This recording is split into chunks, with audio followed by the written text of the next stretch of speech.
We're live. What are we I have no doing? idea. I can't hear anything over the music. Oh, there we go. Hey. Well, now you're griping about the music.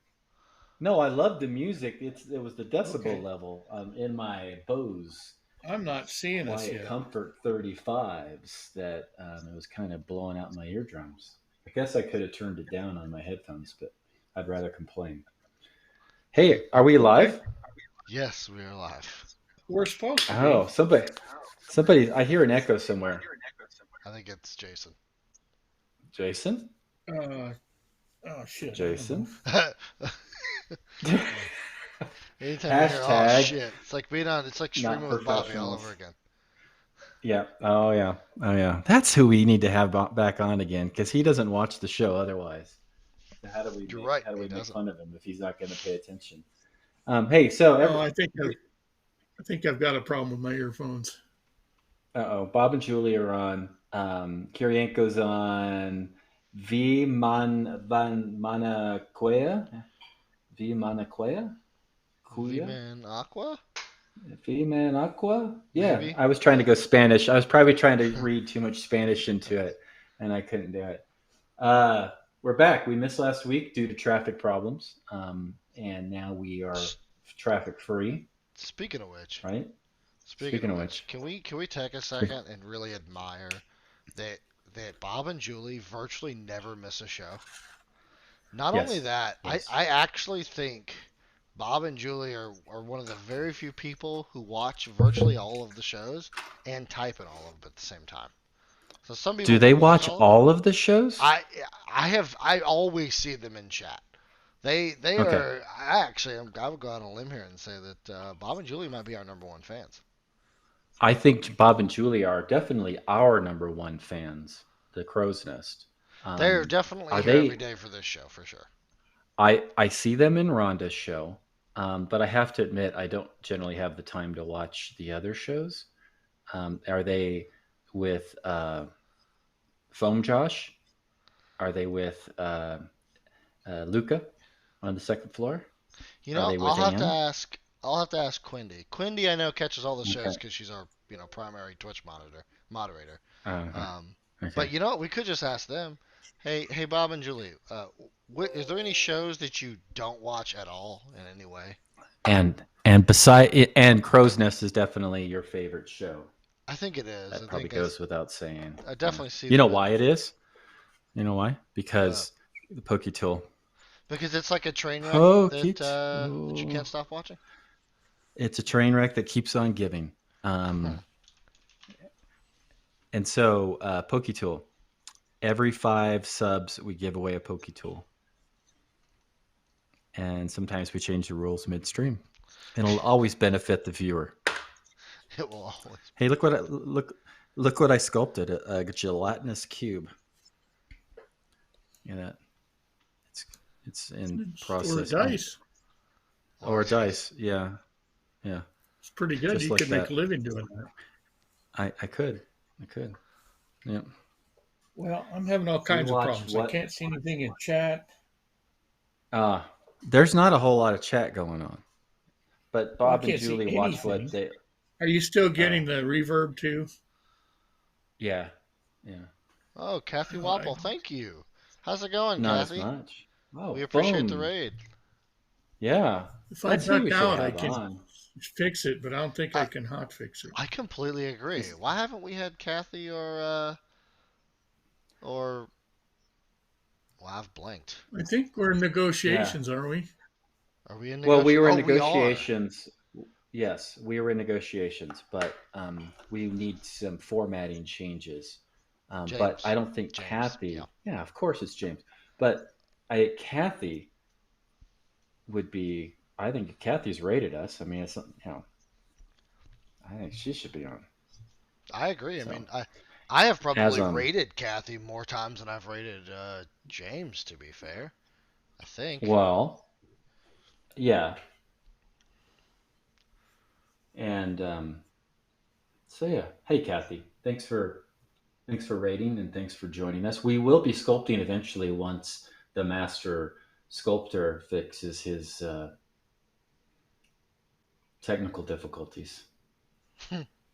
Well, I think I'm gonna have to get all the way out if I'm gonna stop the echo. Well, yeah, we'll just jump out and jump back in. We'll be here. Okay. Yeah.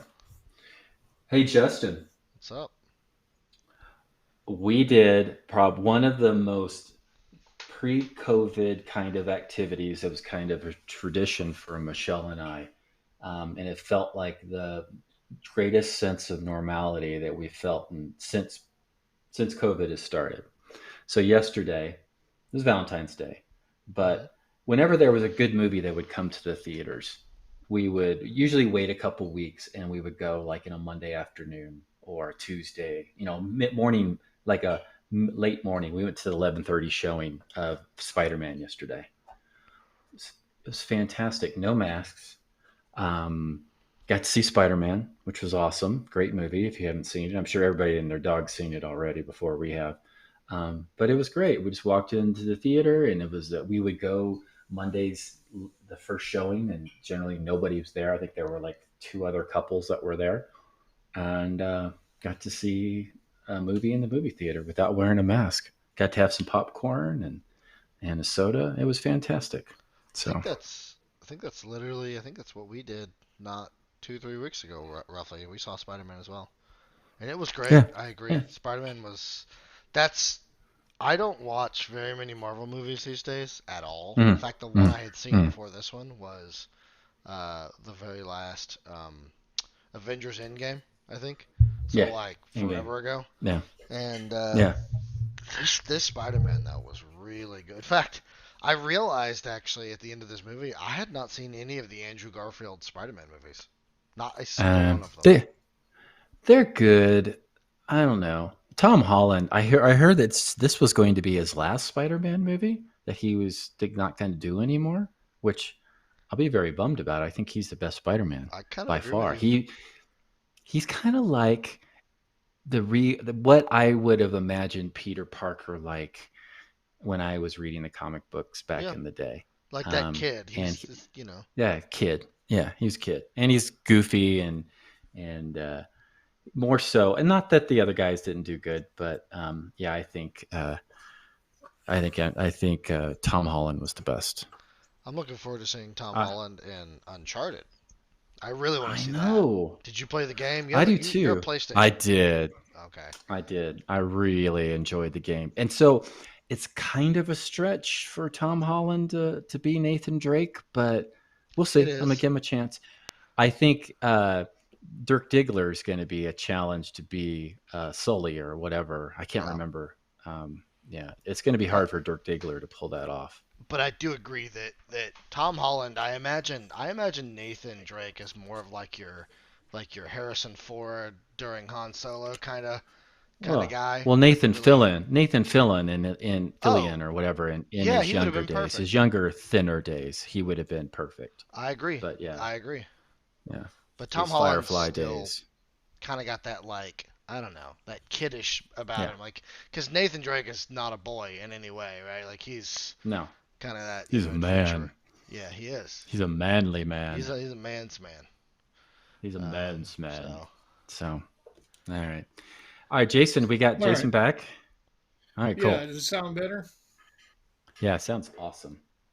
Okay. Sounds And I'm awesome. still having trouble getting in the chat, but I'll figure that out. Yeah. And this is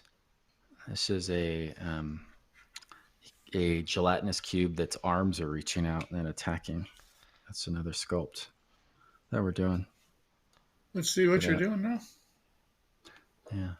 That's great. Why don't we just go with And that? then, perfect and sculpt done. hey, you want to see? Should I do a quick tease of what I showed you before the show, Jason, or no? Sure. Let's do that. Wait, which thing? Oh, the mob boss. The I miniature? probably shouldn't. Yeah, I probably No, shouldn't. no, no. I don't care about the miniature. About this. Oh, what is that? What is? You tell me. Well, that looks like my old pug Frankie is a Yeah. monster Yeah. Let me with a see. pinstripe suit. Yeah, that was your wish. Boy, it is not letting me do anything with chat, guys. I'm sorry. Okay. It is just not loading for me. Yep. So, what are we sculpting? We are sculpting a crazy squirrel. You don't need to worry about chat. Let's just get to sculpting. All right. I'll take a look at sculpting. I mean, I'll take a look at the chat. Okay. too. Well, I think you're far enough along now. You just make it look like a squirrel. Okay, cool. I got that. So Okay. this is like one of those how-to videos where they show you the beginning, like it's primed, Yeah, got the and then base they coat fast on, forward. and then the last image is and then I finished it. It's kind of like the NMM tutorials that a lot of them that are out there. The rest Yeah, is it's like- obvious. I had an art teacher Yeah, that the would rest say is- that. He'd yeah, do very, so- very brief fundamentals, and then he'd go, well, the rest is obvious. It's like, okay, well, Yeah. it doesn't make any sense. But anyway, we're at the rest is obvious stage with your squirrel, Uh-huh. I think. So Yeah. I can't see your squirrel. Hey, My before we squirrel, start, I gotta. do you have Yeah. do you have an X-Acto knife there? Right here. Look at that. Do you have a new blade? Ooh. Okay, don't worry about that. I don't want you to sacrifice that one. I want to just talk for a minute about how to make a very simple, very useful sculpting tool. I don't think we've covered this before. Okay, But- let's do that. Okay, here's an X-Acto knife blade. Mm-hmm. But Is if that a you new one? notice, I took a pair of pliers and snapped off the very tip of it. Ooh. Can you What see does that do? Well, hang on. So I took that, I snapped off the very sharp end tip, and then I took my Just the tip. trusty whetstone, of which you probably still haven't gotten one, and I rounded off that snap I can't area. see you. We can't see you. Okay, Yeah. Okay, you rounded so I it just off. rounded off that snap area, and then I spent a little bit of time taking the very sharp edge off the knife. That's a very soothing sound. It is. It's almost like an ASMR thing, I guess. I could just sit here and do this while you're sculpting. But anyway, that gives you actually a pretty neat homemade sculpting tool. It's like a little tiny palette knife. You still have the advantage of having a sharp edge, but it's not sharp enough necessarily to cut the putty. Because a lot of the stuff you want to do with sculpting putty, with our green putty, involves more of an indentation of it than a cut. Does that make sense? Mm-hmm. So if you were to draw a line with a buff down X-Acto knife, it would actually have, if you could see it under a microscope, it would look more like a U instead of a V. The reason for this is that when a putty sits for a while, it forms a skin. And if you cut the skin instead of indenting it, a lot of times it's much more raggedy. So you want to make a very, very thin indentation. You want to make a little tiny putty knife out of the end of your X-Acto knife, and then that gives you a really good all-purpose sculpting tool. You know, So especially if you don't have a lot of money or you don't want to invest in a lot of stuff, you keep your old X-Acto knife blade. Now, you don't even need a cutters. You have glasses on? Yeah, I do. Yeah, you've got glasses. So I'm going to cut just the tip? Yeah, but you're not going to cut it so much as just snap it. Not higher up than that. No, yeah, toward the end more. Like there? Yeah, just get that sharp, pointy end off it. Yeah, with that, just clamp it and twist. There you go. Okay. Now you would take your whetstone, or you could try it with your sandpaper. Yeah. Your sandpaper stick. And just take the edge off, kind of like we did with the sculpting tools last week or the last time we did this, where we were taking the burrs off the edges. That's why I work out all the time, just to take the edge off, because otherwise I'm just really crazy. I've heard that. Yeah. It's just you and Peloton. That's what. That's what Michelle will say. Get on your bike because you're driving me fucking crazy. Oops. Well, I knew Said the F when word. you said she got you one, we all knew what the motive was. Yeah. Maybe you didn't at the time, but we. I'm not the smartest person, so it took me a little bit to figure it out. So basically, you just want to render it a little less capable of stabbing you in the hand or slicing while you're Oh, wielding this sculpting tool. okay. Okay.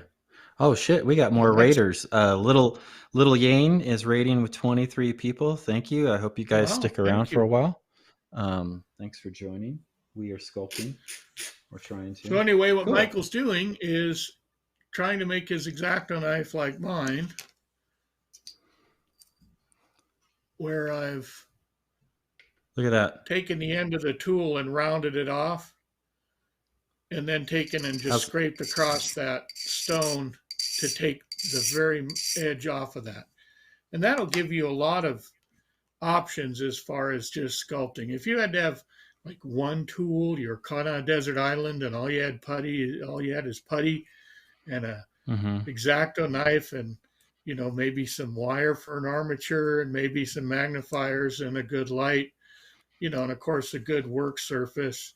If that's all you had, you could make this yeah. tool. Hey, And buenas scrape the rubber noches, off. amigos y España. That's my really crude Spanish. That's probably really horrible good. too. Yeah, well, the raid came from Spain. Well, fantastic. Yeah, awesome. Fantastic. Okay, so that's just a quick recap of how to make a tool, because you really don't need a lot of money to get into this kind of hobby, and that's one of the things that draws a lot of people to it. Okay, so what do you want to do next? You want to start making a head? Yeah, or we could do body with fur, or I don't know. I like your idea. Let's do a head. I think your idea is probably better because the Okay. head that we're going to make, I'm going to want to let sit for a little bit. So Okay. let's keep in motion. Let's build out that fur a little bit and maybe bulk out the legs. What do you think? Okay. Yeah, my guy's he's gonna have some massive quads. Well, now remember, I want you to go back the picture that we can't show, but that you Oh, sent me about the squirrel. yeah. I Do you do remember that remember picture? that. It's inappropriate for yeah. But you've seen Okay. squirrels sitting up. Their lower legs are usually just kind of drowned in a sea of fat and fur, right? Right. Right. So you're not going to worry so much about keeping the legs at this point. Uh-huh. They're going to be lumps. They're going to be masses more than actual legs. Mm-hmm. I don't know French. Sorry, Cranky Dog. I have no idea. I can do a really poor French accent of an artist that used to heckle us, but did we get a raid from France? No, just I did my Okay. Well, when we start horrible getting raids from Spanish. France, then we'll speak French. Okay, you could not fix this. This isn't a Stump the Painter show, is it? Your miniature has no soul.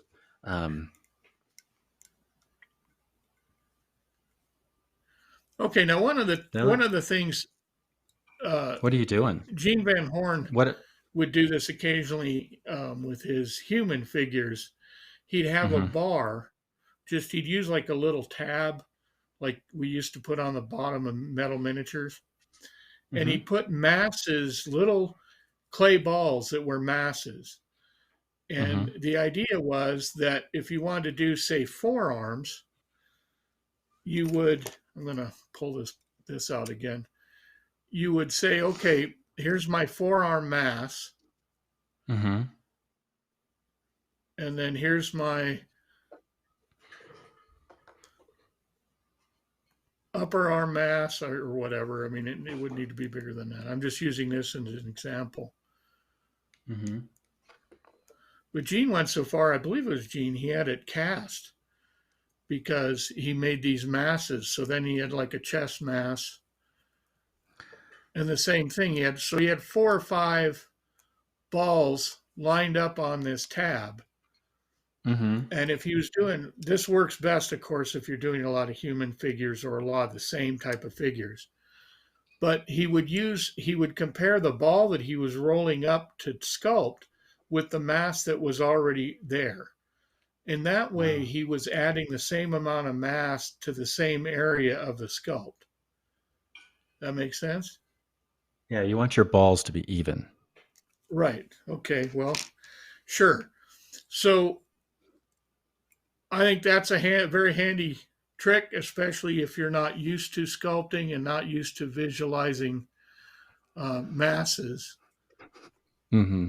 is to set those out in advance. I don't tend to do that as much, and on this show, since we're trying to get some stuff done, it would take a long time to establish that. Okay. But I'm going to do the upper thigh area.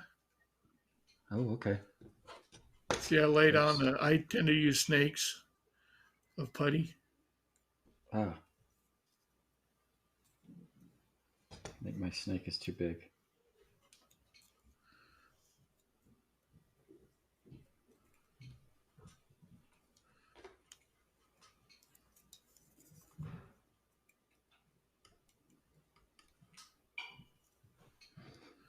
And again, don't be too concerned with the actual surface. Like right now, we're not trying to make this surface super smooth because we're going to go back and disrupt it for the fur pattern anyway. Right? Okay.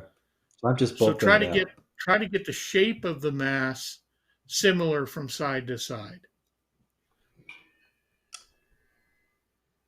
And then you can run a little bit of a smoothing on it, but don't worry if it's not mirror smooth, because it's not gonna pay out in the long run. It's not time that's gonna be well spent if you're gonna cover it over again. Yeah, with fur. Right. Or, yeah.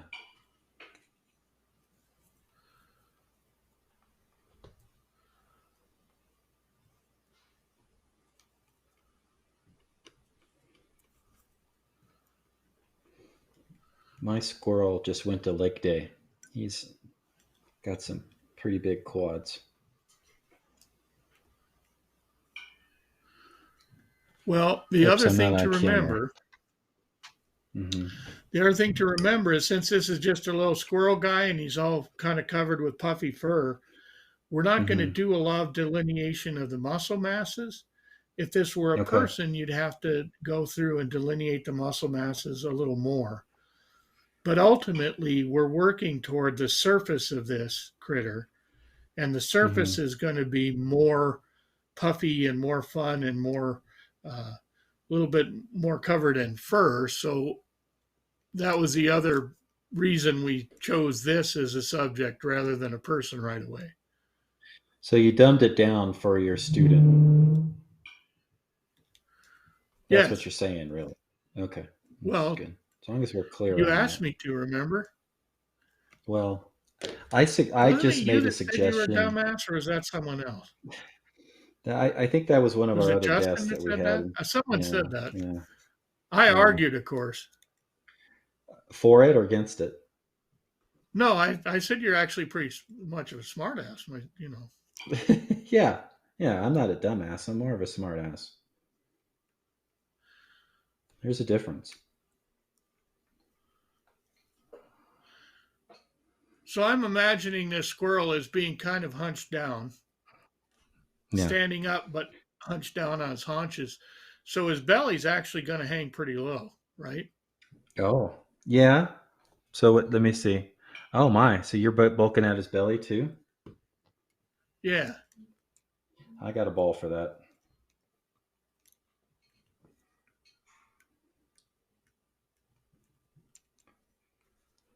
Oops, I'm totally off camera.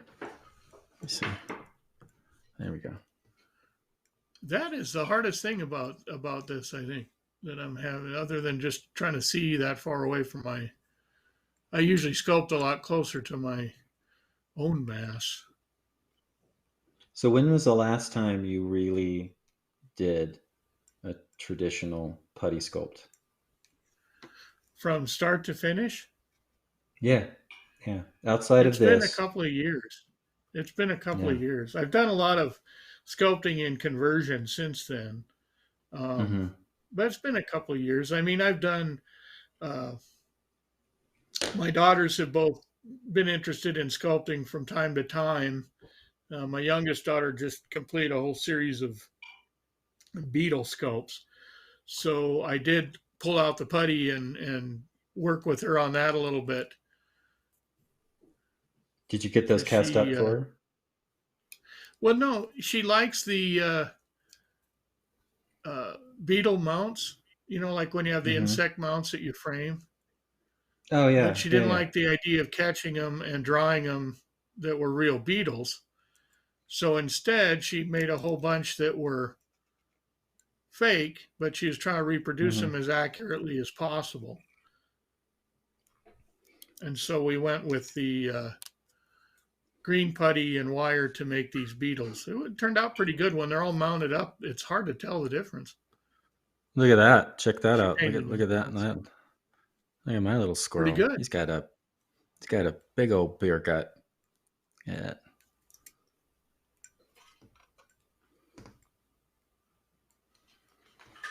Well, the gut is always a good place if you're trying to do a more fun, cartoony sculpt. Definitely uh, a really skinny gut or a really fat gut. Both are great, more comedic type elements to Mm. sculpt. So now I gotta.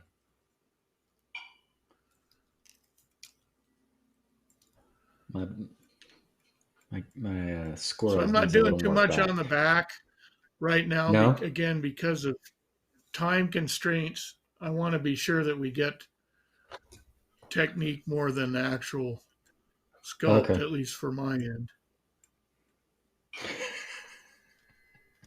What do you say from my side? It's just kind of train wreck. Well, no, no, no. I didn't mean it Okay. that way. Man, you're defensive.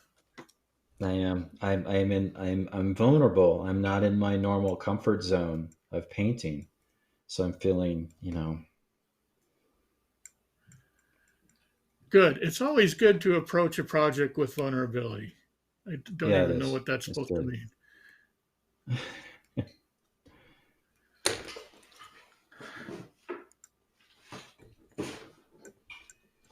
All right. I'm gonna do this. I'm gonna put a little more on this side. Now, maybe the other thing I should mention, um, when we plugged him into this bottle cap on the holder, Mm-hmm. we made his lower legs pretty long. Yeah. So they don't necessarily need to be that long. So by the time we get to the feet, they're probably actually going to be up from the holder a little bit, and then that'll give you enough room to sculpt a base or plug it in or whatever you want. Ah.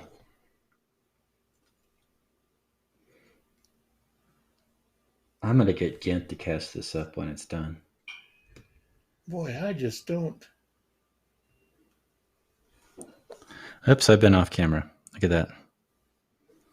Yeah, I'm really sorry that I can't see chat. I don't know what's going on. See, look, Otis. Otis the hobby pony. That's probably the nicest thing. It doesn't look bad. I can tell what it's No, meant to be. Look at that. Otis is a pretty nice person. I know he's a good liar too. Well, sometimes to be a nice person, you can't necessarily always be.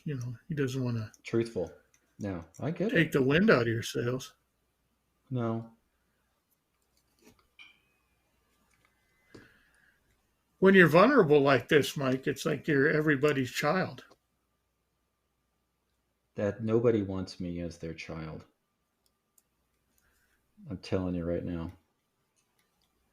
No, we're just treating you like one, right? Yeah. Isn't that what you There's asked? a reason Also? why. There's a reason why I was adopted.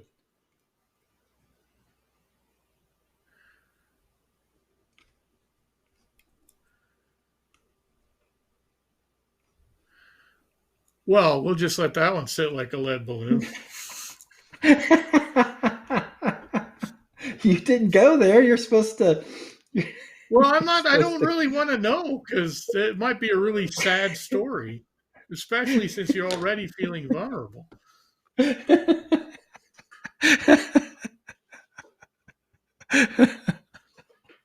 Hey, Greg Are Zuniga you is crying on. or laughing? Because if you're crying now, I'm we have to laughing. stop. Greg Okay. Zuniga is on. He's sending me a care package. Is he I'm really? so super excited. Hey, guys, check out what Greg's What's been going to be on. in that Greg's. care package? Well, I'm gonna tell you. Check out Wicked Elf Studios or Wicked Elf. Greg, throw a link onto your store. All kinds of great little fun basing terrain projects. But he has these kick-ass bamboo trees that someone on this show, not me, helped develop. Helped develop for his store. Jason, tell us a little bit about that little side project I you did thought for those were Greg. the ones you made out of the soda straw and the bubble gum. Yeah, it's those. Yeah. No, I But did. Greg does a number of wonderful things um, with various types of cut stock, paper and cardboard and that kind of thing for leaves and that sort of thing, and butterflies and flowers.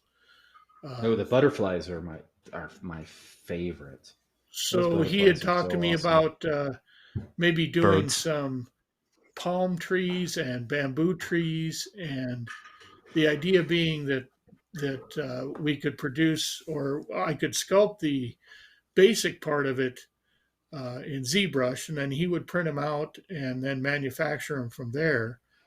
And then you could plug in some of the cut foliage he was making. So, like the palm trunks would have uh, his branded cut palm fronds and that sort of thing. At least as far as I understand it.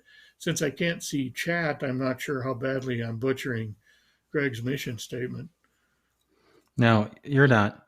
He hasn't put anything. Wicked Elf Miniatures. Sorry, I thought it was Wicked Studio, but it's Wicked Elf Miniatures. Guys, So check it anyway, out. there's going to be there's some bamboo. He's got some bamboo stems up right now that look really sharp with his leaves put on them and painted up. Yeah. I saw a picture of him on Facebook. I didn't check his website before I got on to see if they're on there yet, but I saw it as like a coming Okay. soon, I think. Yeah, check out his Facebook, Wicked Elf Miniatures, or just look up Wicked Elf. It'll be. Hopefully, there's not any other result that pops up. I wouldn't type that into Google with your filters off. Probably Wicked Elf Miniatures ought to be all right, don't you think? Yeah, probably. Well, who knows? Never know. Never know. Yeah. Yeah. They're not there yet. Sorry. So that's looking pretty good, Michael. Is it? Okay, cool. Cool. He's still really crude. But I guess fur is going to help that. And the thing to remember is an awful lot of times when you look at a miniature, it's hard to believe how many different putty applications that are on there. How many times the artist has mixed up more putty and added it even just to the very edge of something or to sharpen something. Very often we'll cut things off and resculpt them. There's all sorts of things that go in there. And again, this is one of the reasons we picked a squirrel, because it was a fairly simple setup. Yeah. Okay, so let's mess with some fur texture. Okay. Are we ready? What do you think? So you have a couple of different options on that. Okay. We have these wonderful tools from Stefan Nihus. Oops. And they're all actually pretty useful. The again, I don't have. Nico wants to help. Forgot to get a black background. The really tiny spoon could be handy here. Spoon. And so could that little knife looking thing. Yeah. Okay. That could be useful. Okay. So actually, let's use that. All right. So one of the things with fur that you want to practice is, as I said before, you don't really want to cut the putty. Mm-hmm. I wonder if I can get this focused a little bit. You don't really want to cut the putty. Instead, you want to pull grooves into it. So if I was to do a macro look, I'm just going to start doing some here. I can't see it very well. It's got to be more flat on the, yeah. Yeah, that's better. That angle's better. Okay. Okay, so you're just kind would of start at the bottom of that plane. Okay. Mm-hmm. Okay. And just kind of pluck out the fur. We were talking about pluck before, where there's just the briefest of instance that you allow the putty to kind of adhere to the tip of the tool, and then you pull it back. And you imagine kind of a U shape that you're pulling like a U hoop almost into it, rather than trying to delineate each individual fur. You're trying to delineate clumps of fur, right? I wanna do a little bit more. I need another layer so I can fur it up.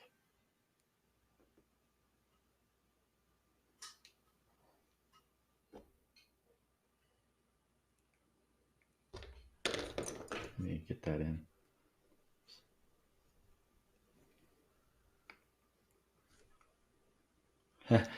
So here's where it gets interesting with fur patterns. And the best thing I can tell you is to cultivate the ability to see things. So instead of just seeing a squirrel as a mass of fur, you can look at any animal and kind of discern how the fur pattern is going to go. And you want to follow two things. You want to follow the fur pattern, which direction the fur goes, and then you want to follow the underlying anatomy, right? So our squirrel, we haven't bothered doing a whole lot of anatomy. But had we delineated the squirrel's abdominal muscles, which I know is a big deal for you, or the pectoral muscles, you'd want to make sure and preserve those muscle grooves even as you are pulling the fur down, right? You don't want to ruin those masses.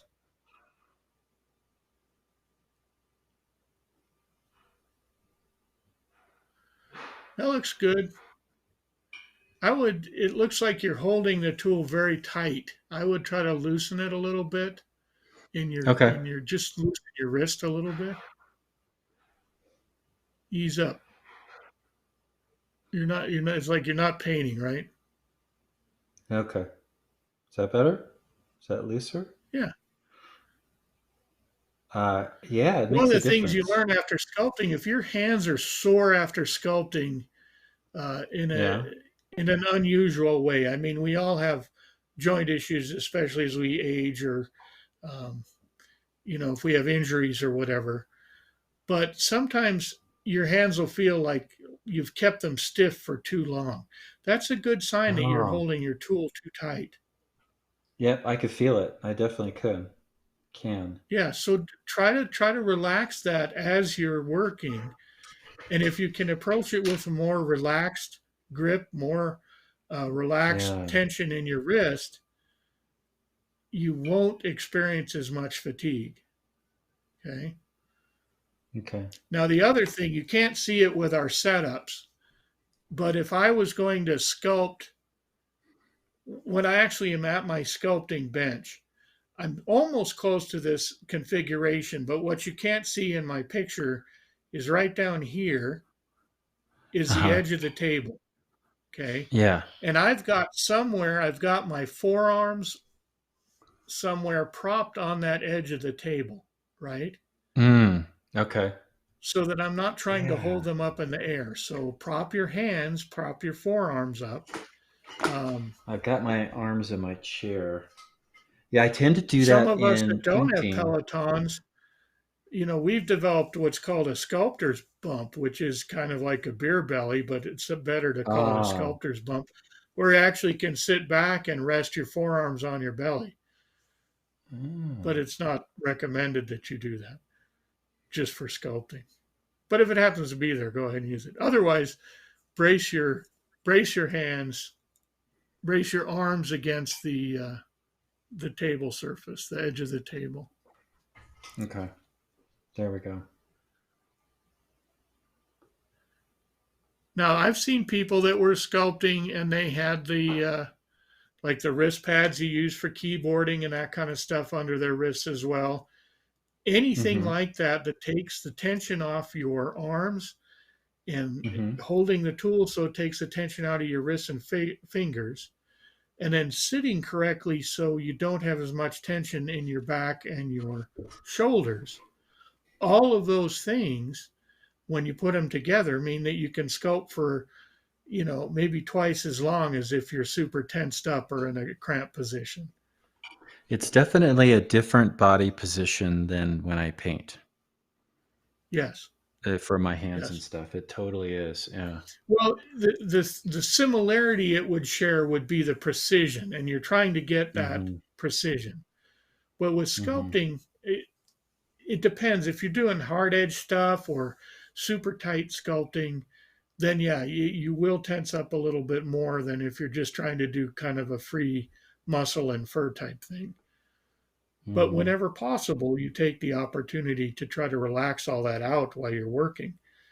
And you'll find that it's much easier to work in long periods, and do get up.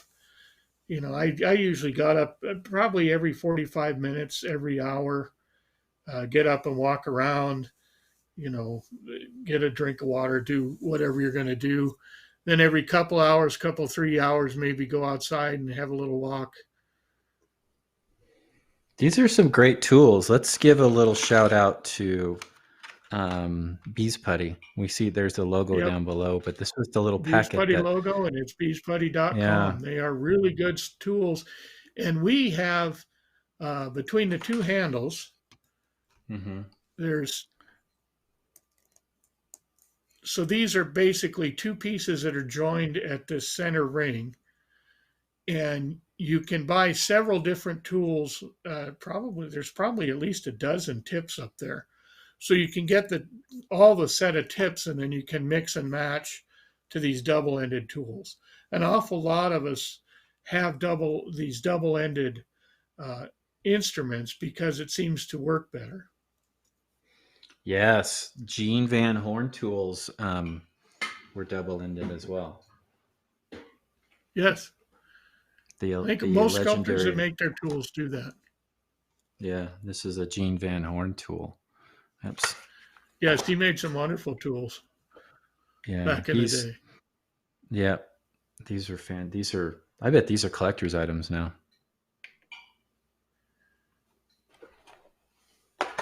Well, I have a few tools that I've collected over the years. I have my Julie Guthrie. I have one that Sandra Garrity made. I've tried to drop an eyeglasses screwdriver on the floor and break it so that it's like Bob Rodolphi's sculpting tool, but I have not been successful with that. Look at this. This is my gifted Julie Guthrie tool. Yep, that's a great one. And fantastic. I've got some Gene ones. Okay. What do you think? Can you see it? That's looking pretty good. Here's what I got. Yeah. Let me see it. Yours is a little out of focus. Yeah. I don't know how to focus no. Anyway. Wow. So are my strands too far apart? Yours seem more fine. They're a little out of focus. Yeah, I tend to go over each area a couple different times. Okay. So it really depends on how you do your fur, right?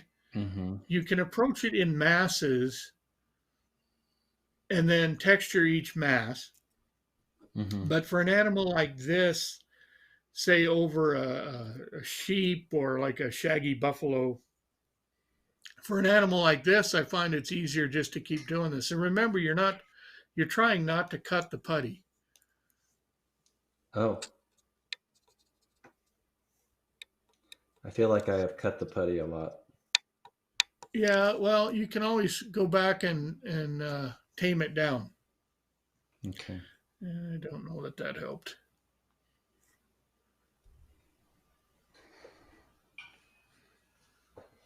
Yeah, I'm not getting a lot of contrast on mine. There, you can see a little bit better now. Oh, yeah. So I'm still working a lot of this. Mm-hmm. But now the other thing, if I can... You're more drawing. You're more drawing into it than I Yes, was. I yes. was more tearing. Yeah. Now the other thing, if you want a layered, kind of a layered look, or if you're going around a muscle group or whatever, once you've done the underlaying structure of the fur, you can go back in and punch in. Remember how we were doing scales on the other? Yeah. We were doing scales a couple weeks ago. Mm-hmm. Show me that. Okay, well, if you follow that same idea, you can actually take and do the fur texture the same way. So you indent at like the top of the rank, and then you pull it back over the bottom or the top of the other rank. So can there, you I just move it tried up a to little do... bit? There you go. There you go. That's perfect right there. Can you do it right there? Can you show everybody right there what you just did? Do it again. Not really. So here's a rank. It's hard. I'm going to do it a lot. Yeah. Okay. I'm overdoing it so you can see. Can you see it? Totally. Yeah, it looks great. So you see how you do that? Now, yeah. I would do that with much less pressure if I was just going to try to do that. But you can always go back and you can pull some of those strands you made. You can take a small tool, and if it's a curly beast, you go back over and you pull the strands back and forth. That makes sense? I think initially I was trying to make everything perfect the first time in my mind as I was doing each stroke instead of just blocking it out. That resonated with me. Well, if I was going to draw a contrast, I would say that sculpting is a more visceral experience than painting, right? Painting is expressive, but it's really expressive toward the end of the paint job, right? Because you fixed in your mind what you want to get to. Sculpting works the same way, but it's expressive all the way through, if that makes any sense. Yeah. Because you're putting yourself into every little hair stroke that you're making. That's true. And different people do different strokes. You can tell the sculptor a lot of times by the techniques that they're using.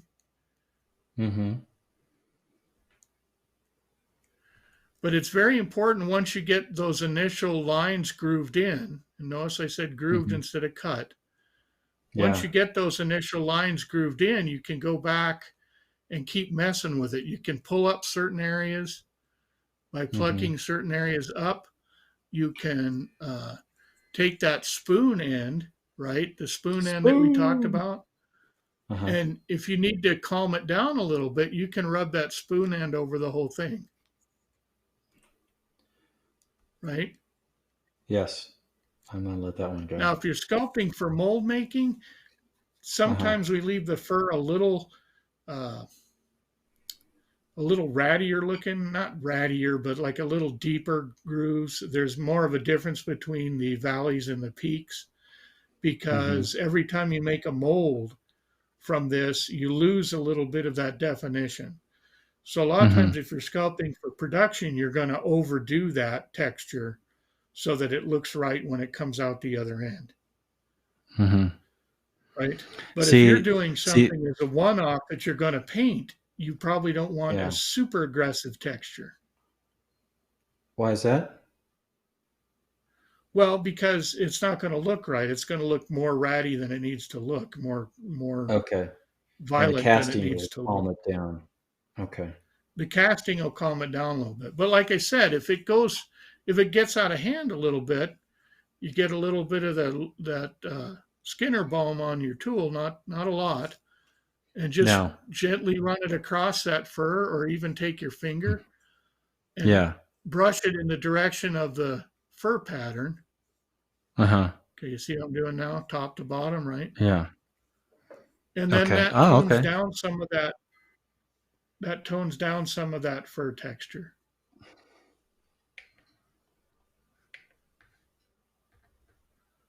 Yeah, Look at it's looking that. good. You like that? Pretty Is it? damn Can you good. see the detail? Yeah. Yeah, It's a little blown out. yeah, it's hard on this, and I have yet to see a good solution for this. Yeah. Let me see. It's just now showing up on Twitch. All right. Cool. This is fun. Yeah. So I think I'm seeing that it looks like someone's wearing a kilt of fur at this point with our little guys. Well, it depends on how you want to look. We might have to add some more along the way to make sure that the profile is correct, because we kind of jumped right into the fur for purposes of our show. I might have taken a little bit longer trying to define these shapes, but even now you could go back in. Let's see. This way. You could go back in and indent a little bit with the very tip of that tool along along the top of your legs, and make sure that muscle mass is defined before you let it set. Ah, yeah. Now here's one more thing I should say while we're talking about it.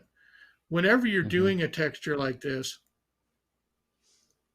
scales, chainmail, fur, it helps in your mind you break it up into sections so that you can finish a section, and if it hardens off, you don't have to worry about blending it so much. So very often, if you're doing fur, say you're doing fur on a thigh, right? And you want the thigh muscle to show, you could do part of the fur just along one muscle bulge and end it at the muscle striation.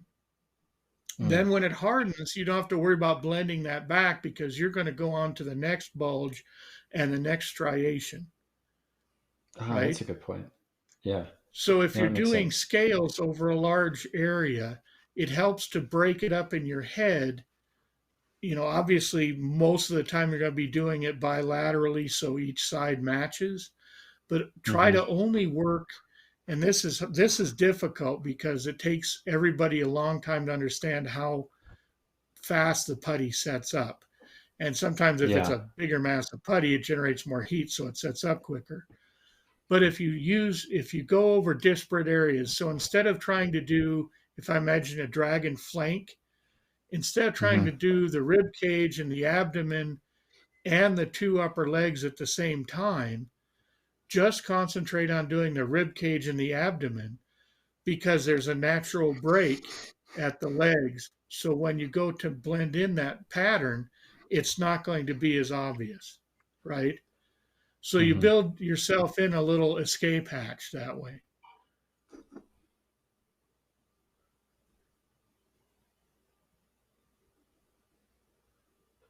That's looking good. Thanks.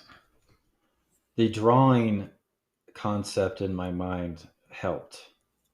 Drawing the lines with the tool first.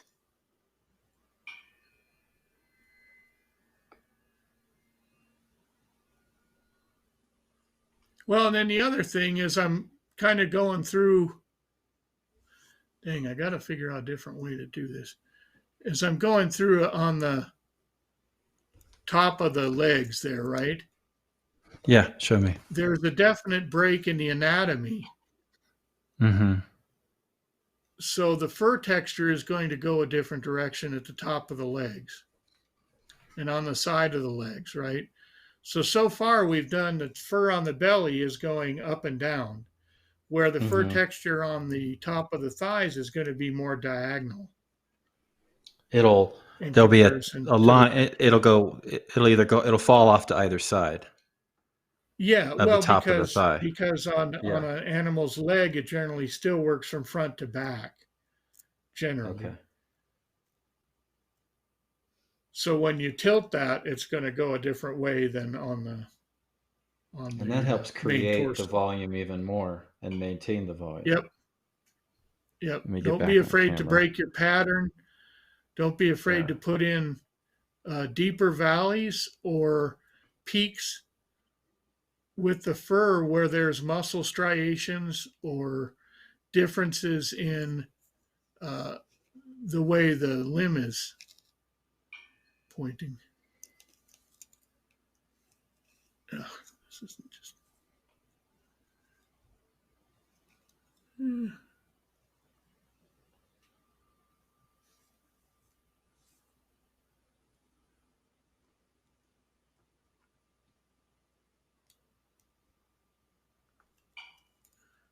Nope, I lost the focus again.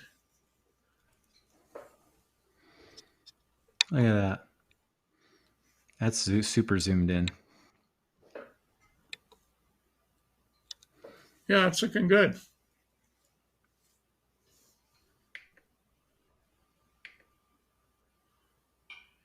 So we're getting there.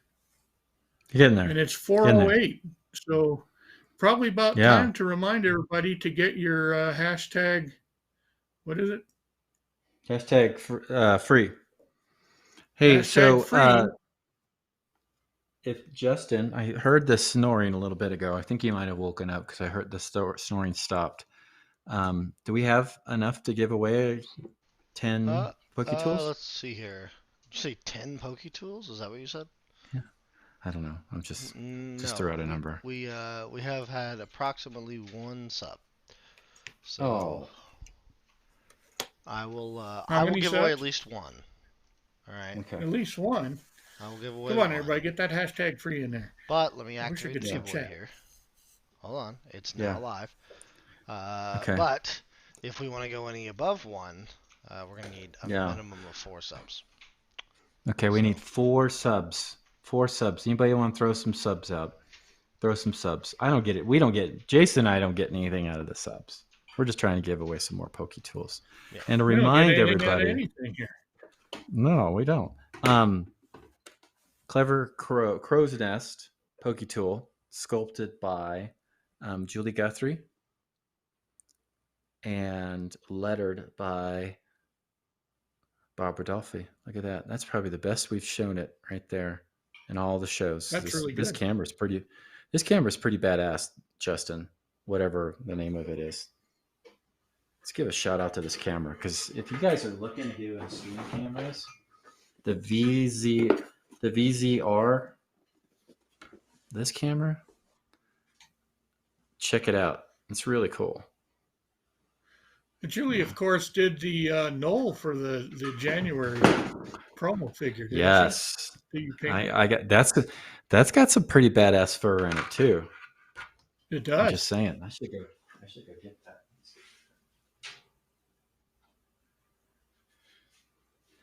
And this is traditional sculpted fur. And especially on the back, the mane was a lot of fun. A lot of fun. Yeah. I think my squirrel's going to have a mohawk like the Knoll. Yeah, I think that'd be great. Yep. Well, see, and obviously that's another thing, looking at that figure, where the fur is thinner or finer, you're going to see more of the underlying anatomy. Right? So look at the abs on that, for instance, the ab area, the rib cage. Right.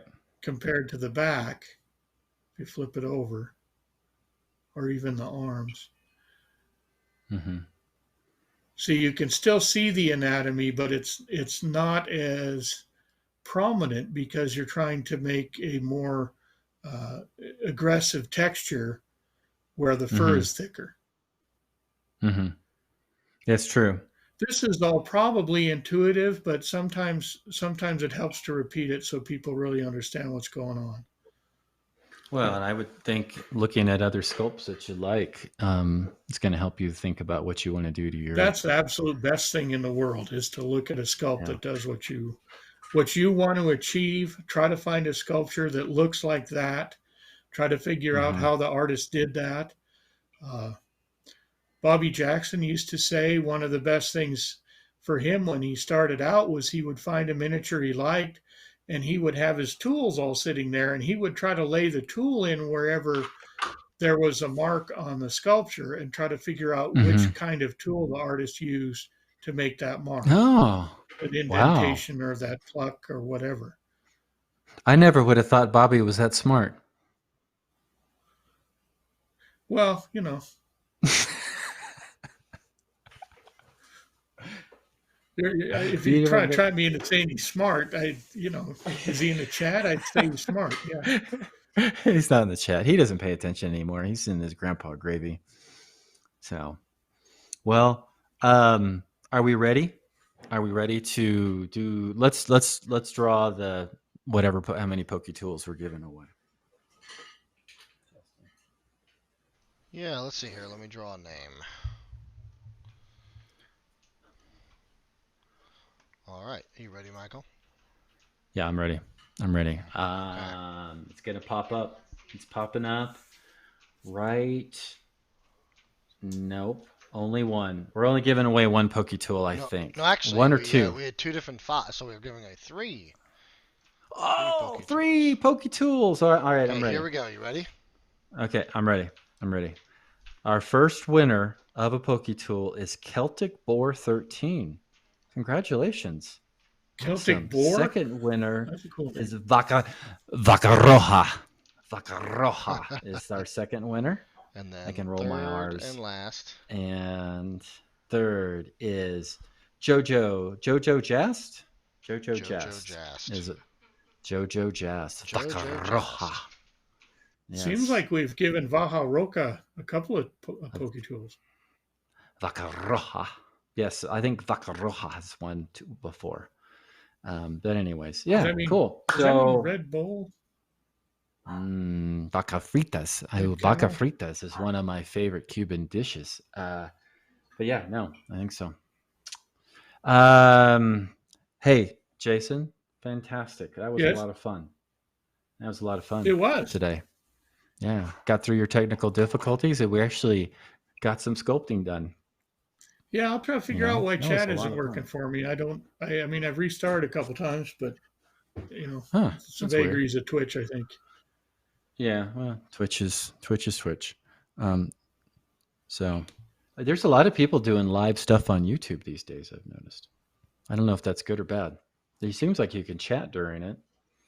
But yeah. Well, there's a lot of people that do it on Facebook too. Yeah. I watched a couple live streamings of Demon Souls since I've got my PS5 now, and so that's been kind of fun. But we digress.